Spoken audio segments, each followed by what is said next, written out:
Hello and welcome to another episode of Beauty in the Beaker. Today I have some information about something you may have in your backyard. Certainly I do. Aloe vera. And the reason I want to talk about aloe vera is because I've been studying it. Why have I been studying it? Because we went on a vacation in July and we went to the beach. On this vacation I had my boys with me. And I put sunblock on them, but one of them got sunburnt. He was playing in the water a lot and doing a lot of flips and turns, and he had been in the water for maybe 4 hours. So he ended up with a decent sunburn.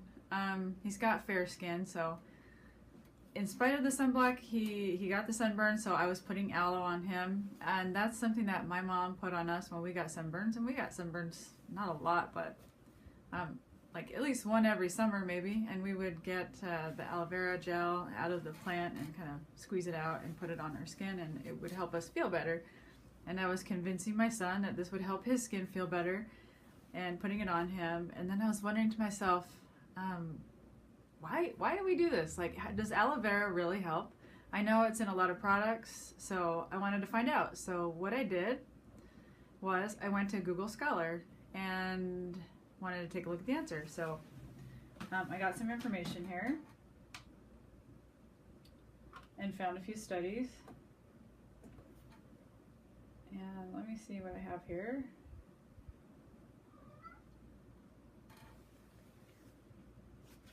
Okay, so aloe vera. Drinking aloe vera. What does the science say? I'm going to talk about 3 studies here, but the first study I want to talk about is a double-blind study, clinical study that was done on the oral intake of aloe. And most of the studies that I saw were regarding oral intake, not topical. So I looked for studies that showed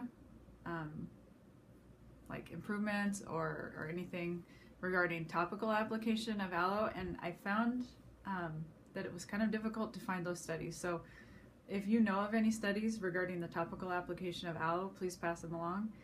But the studies that I found were regarding taking aloe orally or drinking the gel, the aloe vera gel.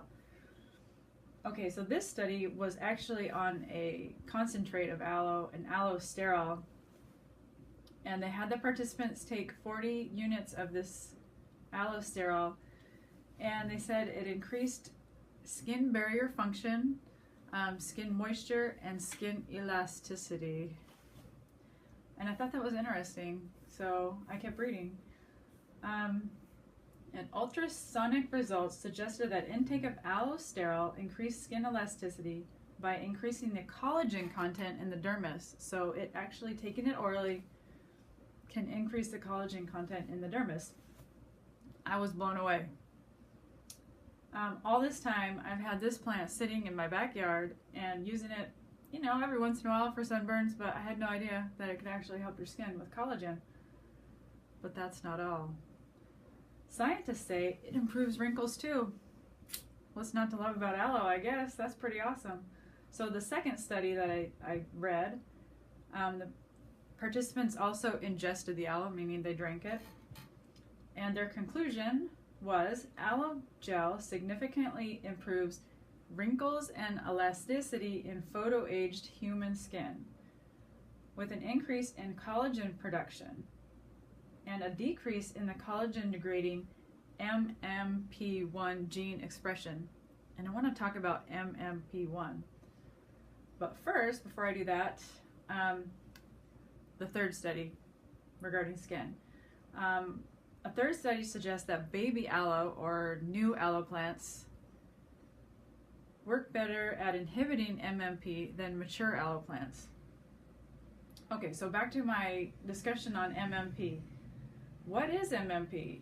MMP, matrix metalloproteinase. Matrix metalloproteinase. So what is that? Okay, matrix metalloproteinase is an enzyme that breaks down collagen and other proteins in the skin. This enzyme is totally natural and important to have in your skin because it allows your body to break down old collagen so it can rebuild new collagen. The problem is if you have too much of this matrix metalloproteinase, in your skin. It ends up breaking down more collagen than can be rebuilt by your skin, and you end up wrinkly, kind of like Mick Jagger. Saggy McJaggy, that's what I called it, Saggy McJaggy. And I love Mick Jagger too, so I'm not making fun. So scientists found that cells treated with the baby aloe or the young aloe suppressed MMP1 and MMP3 levels more than the mature aloe. And the treatment with the baby aloe elevated type 1 procollagen levels. So their results suggest that baby aloe may potentially protect the skin from UVB-induced damage more than mature aloe. And I have a cat behind me that's going to get his freaking butt kicked if he doesn't quit scratching. Get out. Take a hike, dude. Get out. Okay. Another discovery that I made real quick. I don't know if you guys know, I think I have talked about it once or twice, but I suffered from ulcerative colitis from about the age of 28 years old. And I suffered from it pretty bad for 7 years until I went in remission, and I've been in remission for almost 7 years. So it was so bad to the point where I had a couple hospital stays. One of the hospital stays, they wanted to remove a part of my intestine, and I said no. And the medication never helped me, so I stopped taking it, and the doctors didn't like that, and I don't know if my family really liked it all that much, but I just refused to take it because it wasn't helping. And I came across this book while I was really, really, really sick, called The Maker's Diet by Rubin. And I read the book, and I started following some of the practices, especially the diet, and it helped. So I know a lot of doctors say it doesn't have a it's not based on your diet, having ulcerative colitis, but I don't believe that. I think that's a bunch of BS. I think it has everything to do with your diet. So if you have ulcerative colitis, I would definitely look there first and try that book. And there's a couple other books out there for ulcerative colitis, but Rubin suffered from ulcerative colitis. There's pictures in his book, and he tells his story about it. And I also have some pictures on my blog of my journey with ulcerative colitis, if you want to take a look at those too. They're on the blog. But anyways, I read the book and it changed my diet, and I've been in remission for 7 years. But what does this have to do with aloe vera? Because after I went into remission, of course, I discovered this study. In fact, I discovered this study like a couple weeks ago that showed that people that take aloe vera orally, well, the study took participants, put one in a placebo group and one in the aloe group, basically. The study was only 4 weeks long, which is not very long. But the people that took the aloe achieved clinical remission in 30% of those people achieved clinical remission in 4 weeks. And 37% had improvement. The people that took the placebo, 7% achieved remission in 4 weeks, and 7% saw improvement. Pardon me. So there's a big difference between the two groups, in my opinion.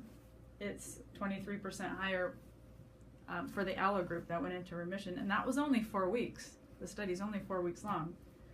So it's not like 100% cure, like, oh, aloe's going to cure your ulcerative colitis, because that's not what I'm saying here, and that's not what the study's saying, but it's saying 30% achieved clinical remission in those 4 weeks. So I think it's worth a shot if you have it, ulcerative colitis, to try it. And despite the robe that I'm wearing, I'm not a doctor, so I don't know if you got the joke. It's got a Citrix, which is like computer programming thing. Anyways, I just wear the outfit for fun. So the verdict on aloe vera is, I think that you should take it if you want to improve your skin texture, elasticity, increase the collagen, maybe improve wrinkles. And also, if you suffer from ulcerative colitis, or even if you don't suffer from ulcerative colitis, maybe it can help other gastrointestinal issues. I don't know. I haven't tried it for that, but that's it. That's my verdict. And if you like this kind of content, please like and subscribe. And until my next discovery, I will see you guys later.